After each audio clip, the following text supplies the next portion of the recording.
तो जैसा कि पिछले एपिसोड में हमने देखा कि मिस्टर फ्रॉस्ट अपनी सबसे पावरफुल टेक्निक को यूज़ करते हुए उन टेंटिकल से अपनी जान बचाकर भागते हैं और फिर इंस्पेक्टर जू फैंग और मिस्टर फ्रॉस्ट उस आइलैंड से चले जाते हैं। और एपिसोड के लास्ट में हमने देखा कि एल्डर फियोना की हेल्प करने के लिए वहाँ पर 3 बहुत ही पावरफुल एल्डर्स आ गए थे और उसी टाइम वहाँ पर लीडर होंग भी आ गए थे। तो वो उन तीनों को उस आइलैंड पर अटैक करने का चांस देते हैं, पर हमने देखा कि वो तीनों एल्डर उस मॉन्स्टर को मारने में नाकाम हो गए थे और वो वहाँ से चले गए थे। तो अब लीडर होंग उस मॉन्स्टर को किल करने के लिए जाते हैं, पर उसी के साथ वो एपिसोड खत्म हो गया था। तो अब ये एपिसोड स्टार्ट होता है और हम देखते हैं कि लीडर होंग उस मॉन्स्टर को मारने के लिए जाते हैं। तो वो टेंटिकल्स भी लीडर होंग पर अटैक करने लगते हैं। तो लीडर होंग उसके अटैक को डॉज करते हैं और कहते हैं ये टेंटिकल्स तो बहुत ही ज्यादा स्ट्रॉन्ग है। और फिर वो उस पर एक छोटा सा अटैक करते हैं और देखते हैं कि जैसे ही उनका अटैक उस टेंटिकल पर जाकर लगता है और वो इंजर्ड हो जाता है, पर उसी टाइम वो फिर से हील हो जाता है। तो उस टेंटिकल को इतनी जल्दी से हील होता देखकर लीडर होंग कहते हैं कि मैंने ये पहले ही गैस कर लिया था कि ये टेंटिकल बहुत स्पीड के साथ अपने आप को हील कर सकता है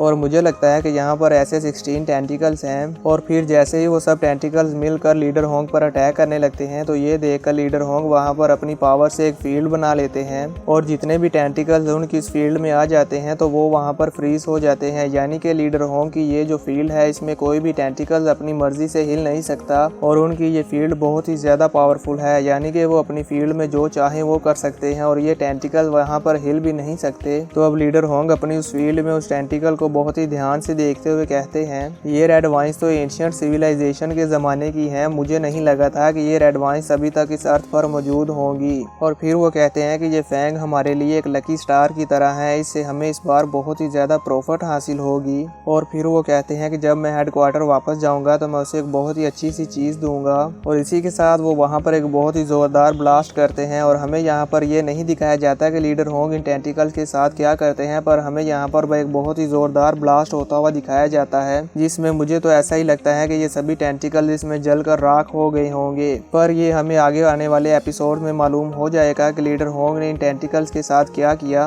व्यू चेंज होता है और हम देखते हैं कि इंस्पेक्टर जू फैंग को जिगजियान मार्शल हॉल में लाकर छोड़ देते हैं और कहते हैं कि जैसे ही हॉल मास्टर हमें बुलाएंगे तो मैं तुम्हें यहाँ से पिक करने के लिए आ जाऊंगा। और फिर वो वहाँ से चले जाते हैं। अब हम देखते हैं कि फैंग जिगजियान मार्शल हॉल की तरफ चलता जा रहा होता है और सोचता है कि मैंने एक्सपेक्ट नहीं किया था कि मैं इतनी जल्दी इस मार्शल हॉल से ग्रेजुएट हो जाऊंगा। यहाँ से इतनी जल्दी ग्रेजुएट होना तो ऐसे है जैसे कि मैं अपनी खुली आंखों से कोई ख्वाब देख रहा हूँ। और फिर फैंग कहता है कि मैंने जो ली याओ के साथ मिस्ट आइलैंड पर फाइट की थी, इससे अब ये तो कन्फर्म हो गया है कि अब ली याओ मेरा पीछा नहीं करेगा और मेरे साथ फाइट करने की हिम्मत भी नहीं करेगा। लेकिन उसकी वाइफ बहुत ही ज्यादा चालाक है, मुझे उसकी ट्रिक्स से बचकर रहना होगा। और वो कहता है इसके अलावा मुझे जो इस ट्रिप से गिफ्ट्स मिले हैं वो भी बहुत ज़्यादा हैं और इन सब में जो एक बहुत ही एक्सपेंसिव गिफ्ट है वो वाटर ऑफ लाइफ है, जिससे मैं ब्रदर हुआ और ब्रदर जैंग की इंजरीज को हील कर पाऊंगा, जिससे वो अपनी लाइफ नॉर्मली गुजार पाएंगे। अब बस मुझे आराम से हॉल मास्टर के बुलाने का वेट करना होगा।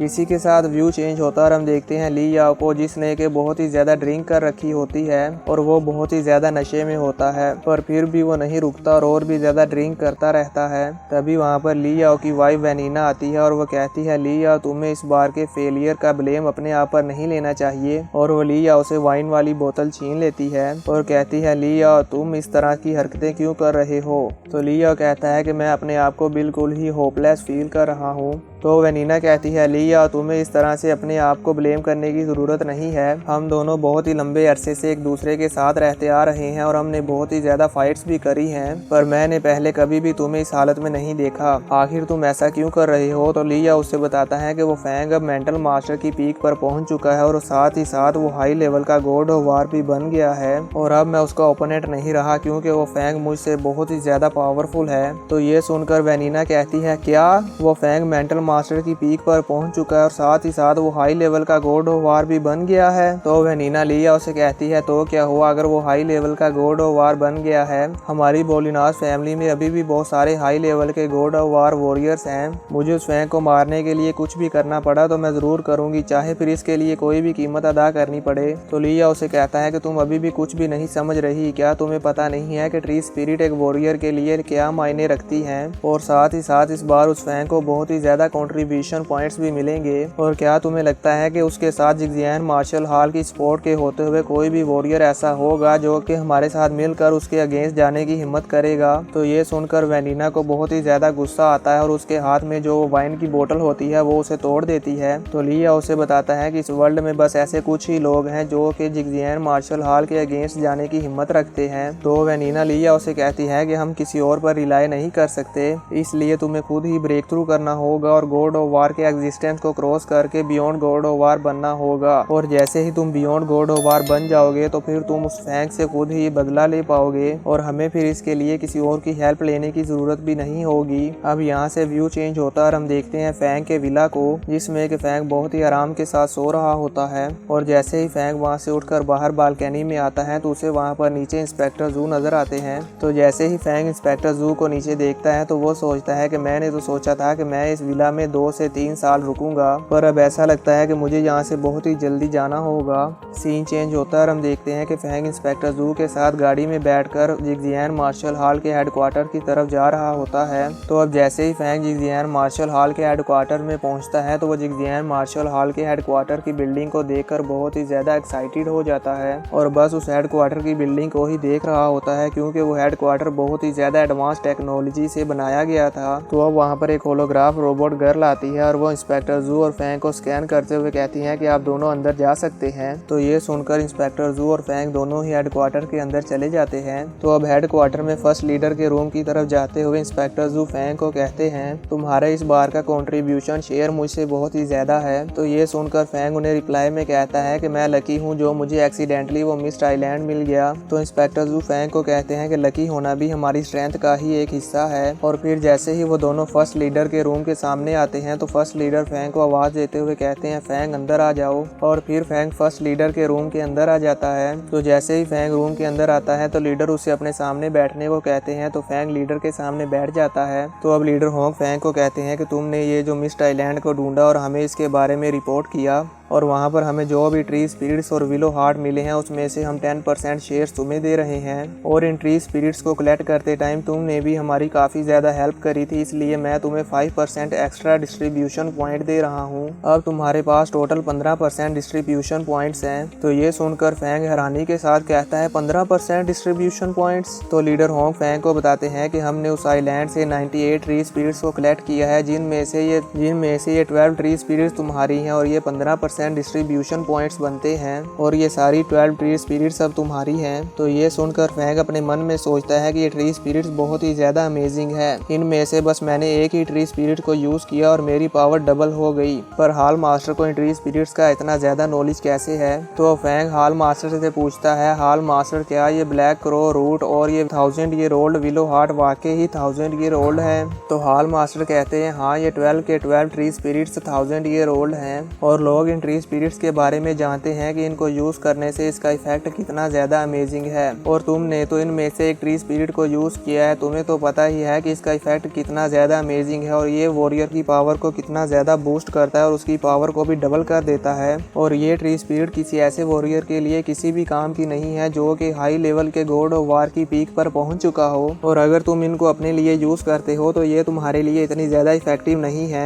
सो मैं तुम्हें इसे किसी दूसरे ट्रेजर के साथ एक्सचेंज करने के लिए एक अपॉर्चुनिटी दूंगा। और ये कहते साथ ही वो अपने आसपास बहुत सारे ट्रेजर का होलोग्राम ले आते हैं और उनमें से एक बहुत ही ज्यादा पावरफुल ट्रेजर का होलोग्राम वो फैंग के सामने करते हैं। और जैसे ही फैंग उस होलोग्राम को टच करता है तो वो उसके अंदर चला जाता है और तभी उसे वहाँ पर एक आवाज़ सुनाई देती है और वो आवाज़ ये कहती है सिस्टम एक्टिवेटेड, सारे ट्रेजर आपके सामने डिस्प्ले किए जा रहे हैं, इनमें से जो भी आपको पसंद आता है आप वो सिलेक्ट कर सकते हैं। अब वहाँ पर सबसे पहले एक ट्रेजर आता है जो होता है SS क्लास कॉम्बैट वेपन, और वो एक मिस्टीरियस वॉर्ड होती है जिसकी पावर है आइस नाइट्रोजन, और उसका फ्रीजिंग स्किल वॉरियर की जेनेटिक एनर्जी के साथ कंबाइन होने के बाद बहुत ही ज़्यादा पावरफुल हो जाता है, यानी कि वो अपनी ही एक फील्ड बना सकता है।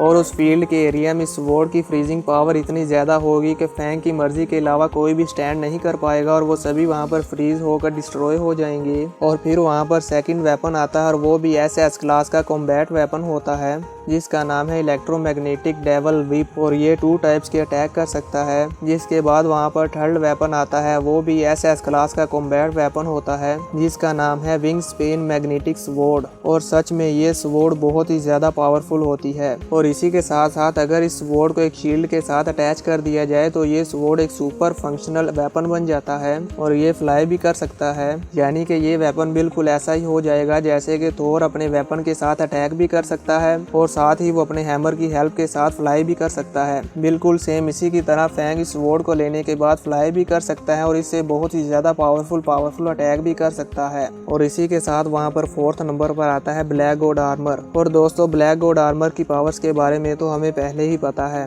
और फिर इसके बाद वहाँ पर आती है हेवन फॉरबिडन शटल और इस हेवन फॉरबिड शटल की सीक्रेट टेक्निक है फोनिक्स अटैक और इसका स्पेशल अटैक है इलेक्ट्रो फ्लिंट। और ये अटैक्स किस टाइप के हैं ये हमें आगे आने वाले एपिसोड्स में मालूम होगा। फैंग इन सब ट्रेजर्स को देखकर काफ़ी ज़्यादा हैरान हो जाता है और काफ़ी एक्साइटेड भी होता है क्योंकि ये सारे ही ट्रेजर्स और वेपन्स फैंग के लिए न्यू हैं। इनमें से फैंग को सिर्फ ब्लैक गॉड आर्मर की ही नॉलेज है और बाकी किसी भी वेपन के बारे में फैंग को कोई भी नॉलेज नहीं है और ना ही उसे पता है कि ये अटैक किस तरह काम करते हैं। अब फैंग इन सब वेपन्स के बारे में सोच ही रहा होता है कि वो इनमें से कौन सा वेपन सिलेक्ट करे। पर इसी के साथ ये एपिसोड यहीं पर ख़त्म हो जाता है। इसका नेक्स्ट एपिसोड मैं 1-2 दिन में अपने इस चैनल पर अपलोड कर दूंगा।